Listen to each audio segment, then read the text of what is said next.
O Tanjobi omedetou gozaimasu. Isto é japonês para parabéns. O Observador faz 12 anos e, em vez de bolo, oferecemos uma visita ao Japão com a Pinto Lopes Viagens. Assine por apenas 39,90€ e habilite-se a ganhar. 12 anos a escrutinar o poder, 12 mil quilómetros para celebrar. Assine hoje em observador.pt. Arigatou.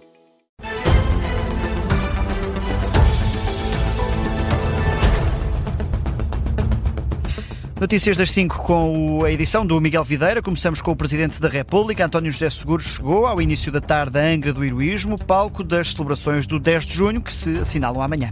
E depois de um encontro com o representante da República para os Açores, na última hora, António José Seguro percorreu as ruas de Angra numa espécie de arruada, uma iniciativa de contacto com a população a coincidir com os primeiros 3 meses de mandato do novo chefe de Estado.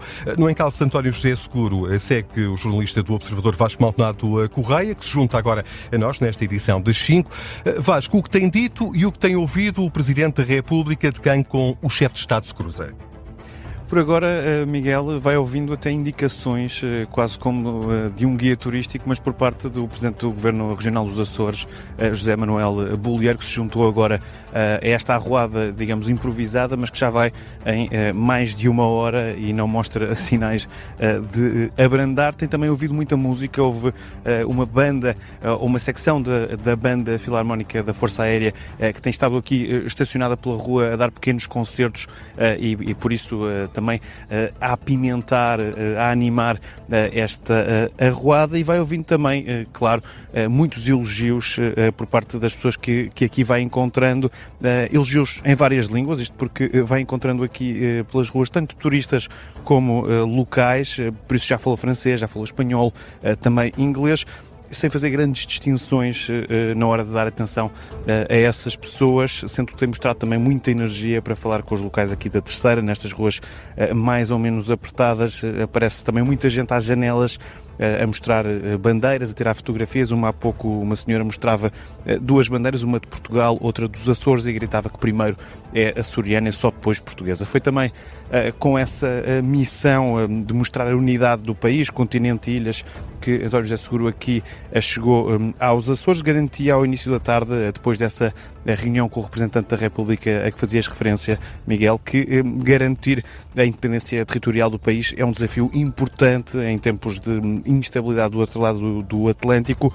Seguro fazia essa declaração numa altura em que assinalava também uma data redonda para o mandato de Presidente e com um balanço positivo. Vim para equilibrar o sistema político e sinto-me feliz porque nestes 3 meses, faz hoje precisamente 3 meses que tomei posse como Presidente da República, tenho conseguido.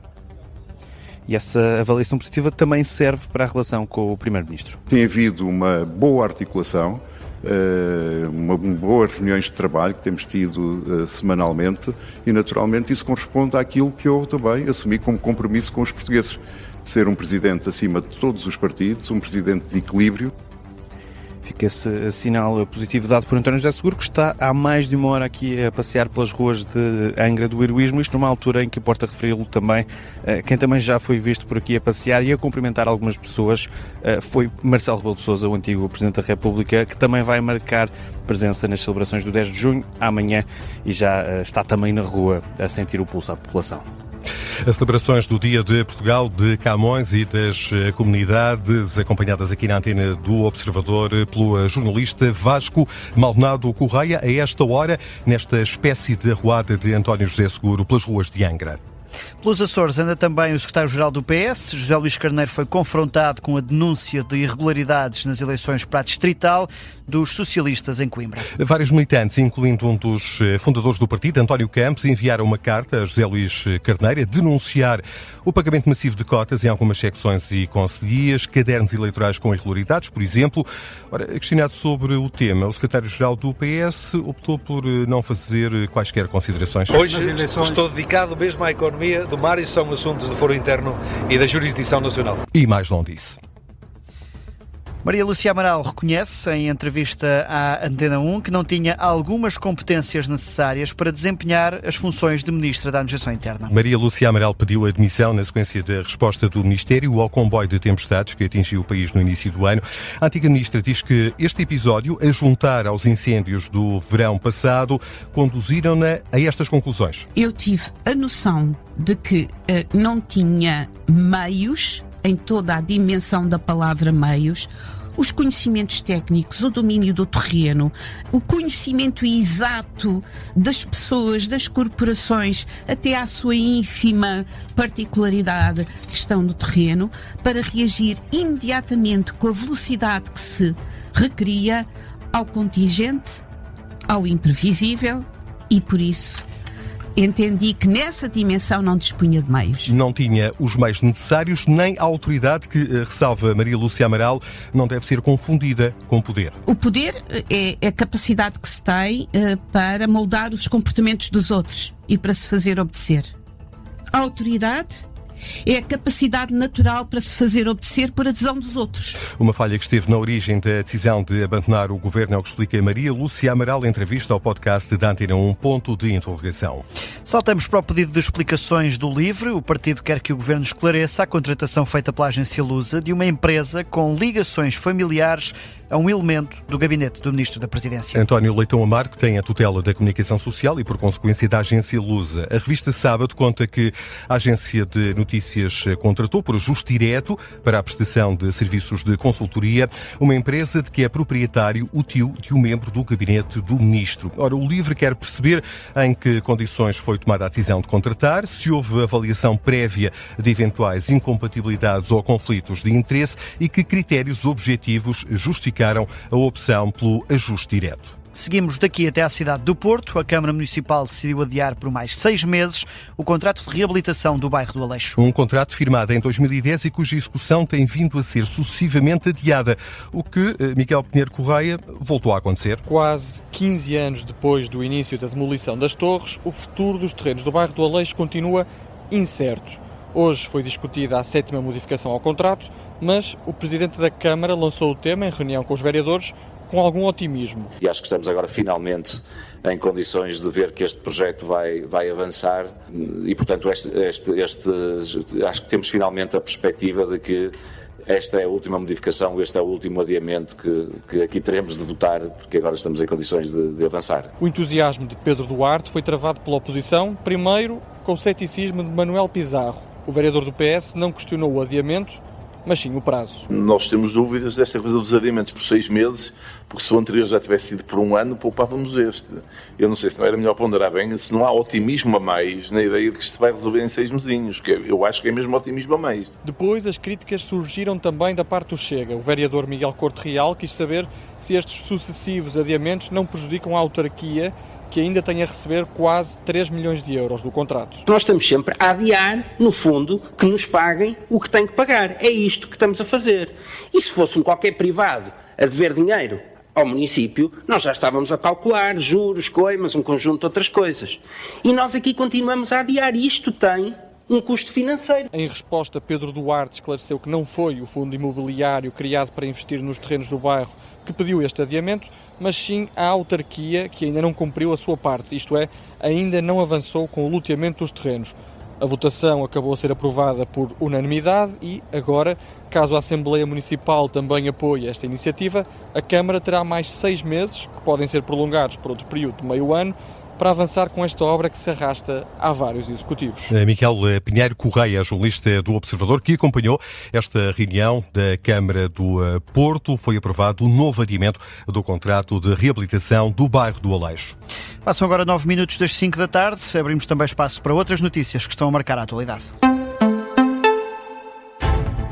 Já fala, Roberto Martínez, selecionador nacional, faz a esta hora a antevisão da partida de amanhã frente à Nigéria, em Leiria. É o último amigável antes do arranque do Campeonato do Mundo. Começa o Campeonato do Mundo na próxima quinta-feira. Vamos à boleia da RTP Notícias escutar aqui um pouco do que diz Roberto Martínez. Isso é o objetivo número 1. Queremos ganhar. No futebol precisas de esperar no inesperado. Aconteceu contra o Chile, fizemos uma primeira parte de um controlo total, muito bom. Depois, com o cartão vermelho e jogar 10 contra 10, atingimos um bom resultado, mas também aspectos que precisamos de melhorar, e contra a Nigéria temos uma oportunidade de trabalhar aspectos que acho são semelhantes com os pontos fortes que o Congo tem. Uma equipa africana diferente, tem muita flexibilidade tática, mas é um adversário exigente e que é mais um teste para preparar o nosso grupo. Mas não é, nós já são muitos jogos que não trabalhamos como um 11 inicial. Acho que a força de Portugal é o compromisso de todos os jogadores, e se nós temos, e a minha responsabilidade e a responsabilidade da equipa técnica é preparar os jogadores para ajudar a equipa, e quando estiverem no relevado utilizam o seu talento e a sua atitude para ganhar jogos por Portugal. Então não é o 11 inicial, não é o 11 que termina amanhã. Ajustamos o que precisamos durante o jogo. A ideia é fazer 11 substituições. A ideia é do Diogo Costa jogar os 90 minutos e tentar que todos os outros jogadores tenham minutos. É isso que vai acontecer amanhã no jogo de Portugal frente à Nigéria, no estádio Dr. Magalhães Pessoa, em Leiria, partida que está agendada para as 8h45 nesta conferência de imprensa de antevisão do encontro. Também marcou a presença o avançado do Sporting, Francisco Trincão. Haveremos na edição das 6 da tarde de escutar as declarações do atleta e também do selecionador. Já a nova data para a prova de matemática dos alunos do 4º ano vai ser a 19 de junho. Estava prevista realizar-se na passada sexta-feira, não aconteceu devido à greve dos trabalhadores não docentes, agendada para o mesmo dia. A fechar que os smartphones têm vários efeitos nocivos, como a diminuição da capacidade de atenção e o aumento das perturbações do sono.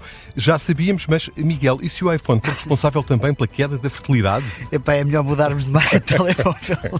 Foi isso que 2 cientistas da Universidade de Middlebury, nos Estados Unidos, quiseram perceber. Entre 2007 e 2011, o iPhone estava apenas disponível nos Estados Unidos através de uma única operadora. Ora, os investigadores decidiram então cruzar as taxas de fertilidade nas áreas cobertas e não cobertas por essa mesma operadora. E agora a pergunta, a qual não sei se queremos a resposta, a que conclusões é que chegaram esses investigadores? Olha, concluíram que nos condados com acesso ao iPhone, a queda no número de filhos por mulher era maior do que a dos consulados sem acesso. Concluíram ainda que nas mulheres mais jovens, entre os 15 e os 24 anos, a redução foi particularmente acentuada. E há alguma explicação para o fenómeno? Os cientistas dizem que, à medida que os smartphones se tornaram mais comuns, o tempo passado com amigos e a atividade sexual diminuíram drasticamente. Portanto, não há nenhuma relação das radiações com esta diminuição da fertilidade, mas menor atividade sexual. Por outro lado, o consumo de pornografia aumentou, sobretudo o sexo com o parceiro. Os responsáveis pelo estudo assinalam que esta não é a única causa para o declínio do número de filhos por mulher, mas sim um fator significativo sobre o qual as políticas de natalidade têm pouco efeito. A dizer só, em jeito de experiência pessoal, que eu tenho um iPhone e vou ser pai muito em breve. E o Miguel Videira está de regresso às 5h30, antes de ser pai novamente.